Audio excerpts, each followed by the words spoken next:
Sosiotalk Check.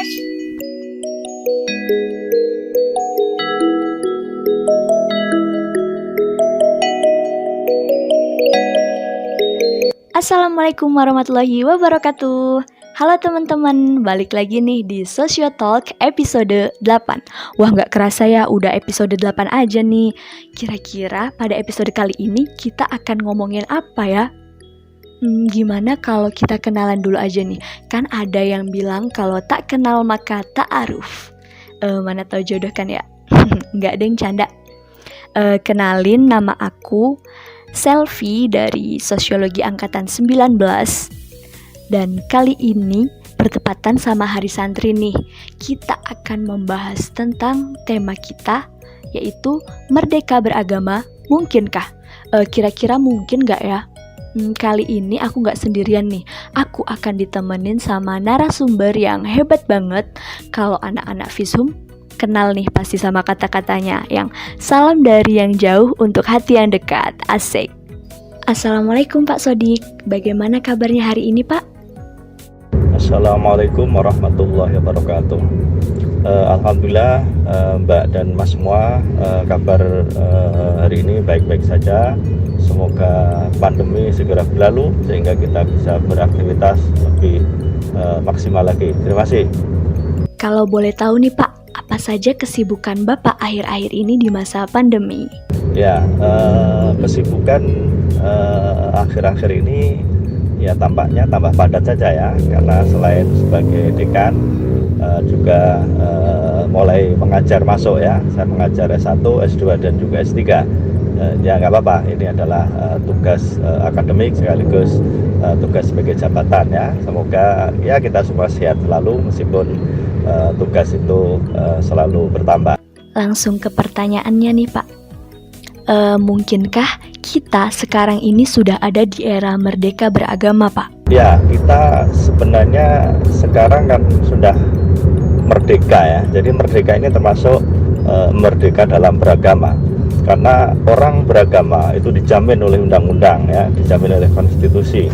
Oleh karena itu kemerdekaan agama ini harus betul-betul kita jaga bersama-sama, gitu ya.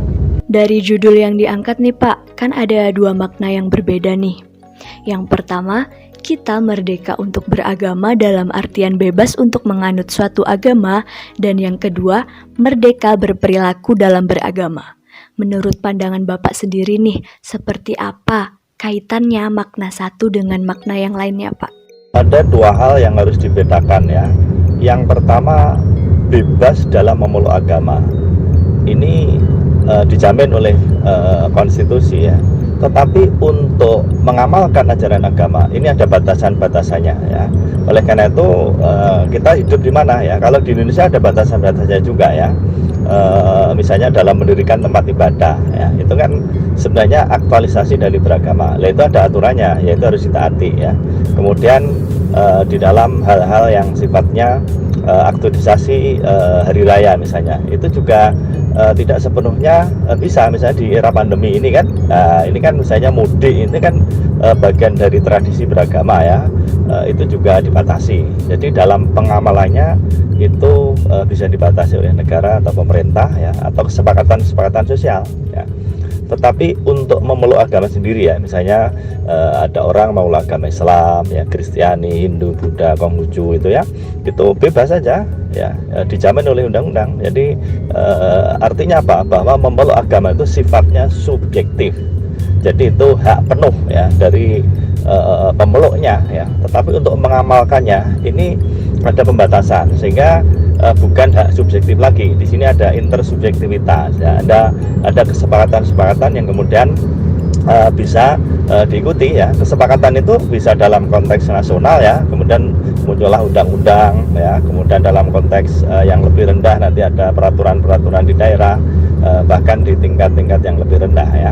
Bahkan kesepakatan-kesepakatan yang sifatnya lebih komunalistik atau lebih terkait dengan komunitas ya, itu bisa juga ya, sepanjang kesepakatan nanti tidak bertentangan dengan konstitusi. Di Indonesia sendiri nih Pak, kan memiliki banyak ras, suku, dan agama.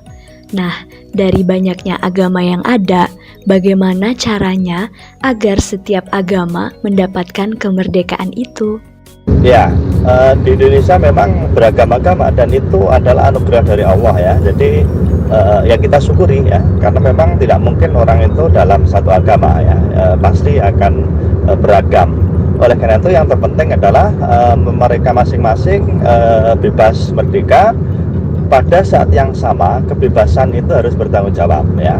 Oleh karena itu harus dibangun ya yang disebut dengan etika toleransi ya. Jadi etika toleransi ini kan berangkat dari etika perbedaan. Jadi kalau kita memahami adanya perbedaan, maka pada saat itulah kita harus membangun etika toleransi. Jadi ini yang harus dibangun karena kita negara Bhinneka Tunggal Ika dalam konteks NKRI ya, kita harus hidup dalam payung Pancasila dan Undang-Undang Dasar 45. Di Indonesia sendiri nih Pak, kan kita memiliki dasar Pancasila nih, yang sila pertamanya berkaitan dengan tema yang kita ambil. Nah, bagaimana caranya kita menerapkan merdeka beragama di masa sekarang yang tentu notabene berbeda sekali Pak pada saat awal kemerdekaan di Indonesia?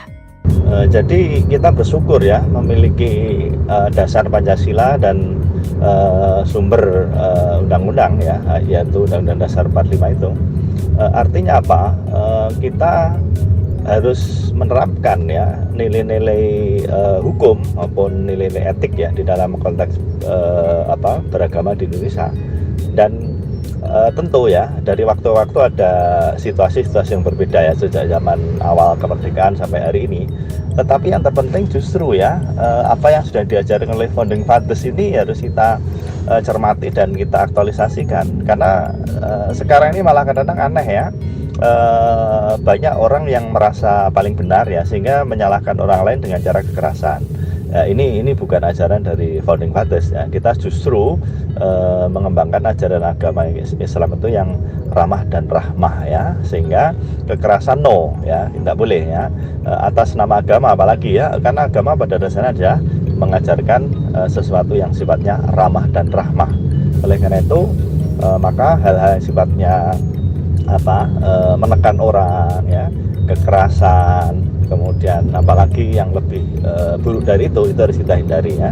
Oleh karena itu kita harus membangun cara-cara beragama yang lebih profetik ya, yaitu pertama-tama ya amar ma'ruf nahi mungkar, kemudian tu'minuna billah ya. Jadi harus ada proses yang disebut dengan humanisasi ya, memanusiakan manusia, kemudian liberation ya, pembebasan dari hal yang buruk, bukan liberalisme ya, tapi liberation ya, pembebasan atau liberasi. Kemudian transcendency, jadi menguatkan nilai keimanan dengan selalu takarub kepada Allah Subhanahu wa taala. Selain dalam ranah keyakinan dan peribadatan nih Pak, apakah ada batasan-batasan tertentu dalam menjalin hubungan antar agama?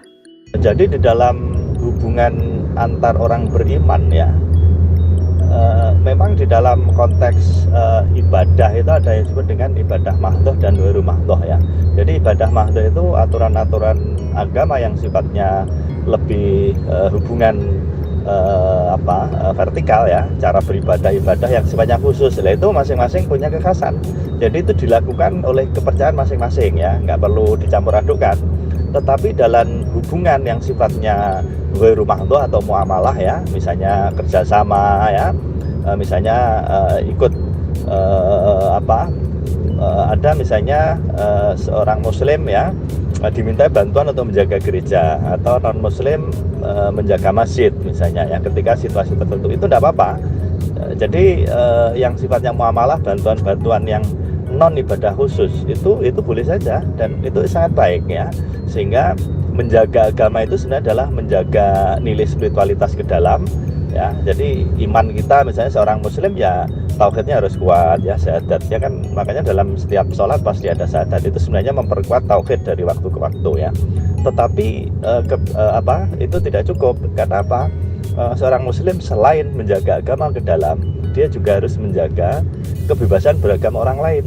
Jadi kalau hak beragama orang lain misalnya ada gangguan, ya kita bisa membantu ya, karena orang lain beragama itu juga sesuatu hak, dan hak itu ketika ada yang ganggu kita bisa ikut membantu ya. Jadi menjaga agama termasuk menjaga bagaimana orang lain selain Muslim misalnya ya, kalau kita beragama Islam misalnya, ya itu juga harus kita berikan penjagaannya. Jadi menjaga itu bisa ke dalam, bisa keluar.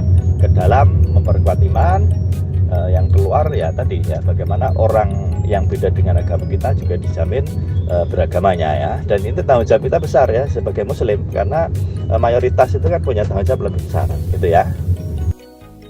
Begini Pak, di ranah publik itu kan banyak nih dari kalangan santri yang memasuki ranah universitas, yang notabene dari berbagai kalangan. Ada yang santri, ada yang mahasiswa biasa.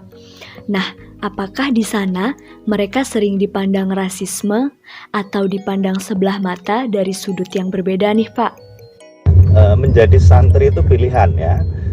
Santri itu harus cinta negara, cinta agama dalam keseimbangan. Oleh karena itu ya santri di dalam konteks di desa, di kampus ya, di kampung, di kampus dan seterusnya, ini adalah bagian dari masyarakat ya. Oleh karena itu ya harus bagaimana membangun ta'awun ya, kerjasama antara santri dan bukan santri ya, apalagi dalam konteks universitas ya. Jadi siapapun begitu masuk universitas, karena universitas itu namanya aja universitas toh, universal ya, semua orang bisa diterima hidup di universitas. Oleh karena itu tidak boleh ada rasisme di sana ya. Jadi masing-masing pihak harus saling membantu, harus saling mengayomi, dan kemudian selain ta'awun ya, itu kita juga harus bagaimana bersama-sama membangun suatu reputasi baik secara personal, secara profesional maupun institusional. Jadi itu yang harus kita kerjakan bersama-sama gitu ya. Dalam banyak kasus rasis agama di Indonesia nih Pak, apakah layak Indonesia disebut sebagai negara yang merdeka beragama?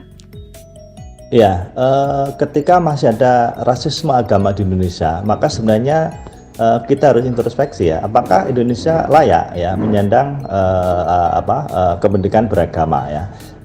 Tetapi ini kan kasuistik ya, tetapi dalam konteks umum ya, karena di Indonesia itu organisasi-organisasi yang besar ya, seperti Nahdlatul Ulama, Muhammadiyah, ini kan sering disebut sebagai dua sayap, seperti dua sayap dalam burung Garuda ya. Mereka dua ormas ini sangat concern ya untuk membangun bagaimana cara beragama yang moderat ya, yang wasatiyah. Ini saya kira ya kita masih katakanlah Indonesia masih memiliki kepercayaan diri saya kira ya untuk membangun bagaimana kemerdekaan beragama itu terus berlangsung ya. Dan ya harus kita kawal ya, kita sebagai generasi muda yang membangun reputasi Islam moderat ya, ya kita harus mengawal ya Indonesia ini dengan cara beragama yang lebih santun ya, yang menghargai yang lain ya. Dan ini adalah komitmen bersama. Wah, nggak kerasa nih, udah selesai aja bincang-bincang santai bareng Pak Sodik. Semoga pemaparan yang beliau sampaikan dapat menambah wawasan kita, dapat menambah bekal kita untuk di kedepannya. Khususnya nih kita generasi muda yang nantinya akan membangun, mengawal reputasi Islam yang moderat, tidak memprovokasi antar satu sama lain, serta menerapkan toleransi.